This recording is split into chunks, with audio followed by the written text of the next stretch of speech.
मकबूजा जम्मू व कश्मीर में तैनात भारतीय सफाक फौजों की तरफ से अहले कश्मीर की मुनज़्ज़म व मनसूबाबंद खूनरेज़ी और नस्ल कुशी के खात्मे के कोई आसार नजर नहीं आ रहे। कश्मीरी नौजवानों को दौरानी हिरासत या फर्जी मुकाबलों में कत्ल करना मकबूजा जम्मू व कश्मीर में भारतीय सफाकों का मामूल बन चुका है। मकबूजा जम्मू व कश्मीर की सड़कों और गली कोचों को हर दूसरे दिन कश्मीरी नौजवानों के खून से सुर्ख किया जाता है। गुज़श्ता रोज फिर एक बार दो और मासूम कश्मीरी नौजवानों का खून श्रीनगर के ओल्ड एयरपोर्ट रोड रंगरेट के करीब वानबल इलाके में बहाया गया है। ये दोनों नौजवान मोटरसाइकिल पर सवार थे कि भारतीय सफाकों ने उन्हें रोका और मोटरसाइकिल से नीचे उतार कर गोलियां मारकर शहीद किया। भारतीय सफाकों ने यह फर्जी तसादुम सिर्फ 5 मिनट में अंजाम दिया है। इनमें से एक की शिनाख्त आदिल अहमद वानी साकिन दारम दोरा की गांव शोपियां के बतौर हुई है। भारतीय सफाकों ने इन मासूम नौजवानों को शहीद करने के बाद उनकी लाशों के साथ हथियार रखकर अपने जुर्म पर पर्दा डालने की नाकाम कोशिश की है। इस फर्जी मुकाबले से मुतालिक इलाके की खवातीन क्या कह रही हैं, उन्हीं की जुबानी सुनते हैं।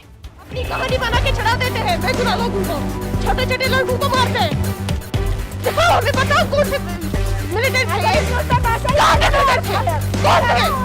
अचानक से कौन सा मिलिटेंट बन जाता है सड़क पे। कोई लड़का आएगा सामने तो उसको गोली मार देंगे, बोलेंगे मिलिटेंट है। This is possible.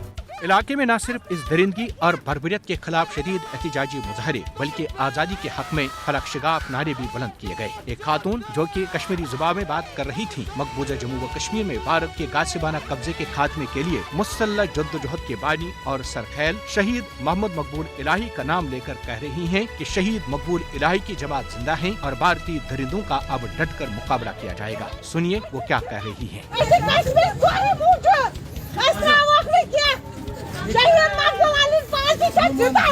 मकबूजा जम्मू व कश्मीर में 1989 से लेकर अब तक 95,925 कश्मीरी भारतीय दहशतगर्दी की भेंट चढ़ गए, जिनमें 7,216 जेर हिरासत शहीद किए गए। रवां बरस अब तक भारतीय सफाकों के हाथों 190 कश्मीरी मरतबे शहादत पर फाइज हो चुके हैं। अहले कश्मीर गुज़श्ता 7 दिहाइयों से सफाकाना भारतीय फौजी कब्जे में जी रहे और मर रहे हैं। कश्मीरी अवाम पर ढहाए जाने वाले नाकाबिल बयां मजालिम का अब खात्मा होना चाहिए। आलमी बरादरी को कश्मीरी अवाम के मुनज़्ज़म कत्लेआम का नोटिस लेना चाहिए। दुनिया के कमजोर और मुनाफिकाना रद्द अमल ने सिर्फ भारत को कश्मीरी अवाम के कत्लेआम में तेजी लाने की हौसला अफजाई की है।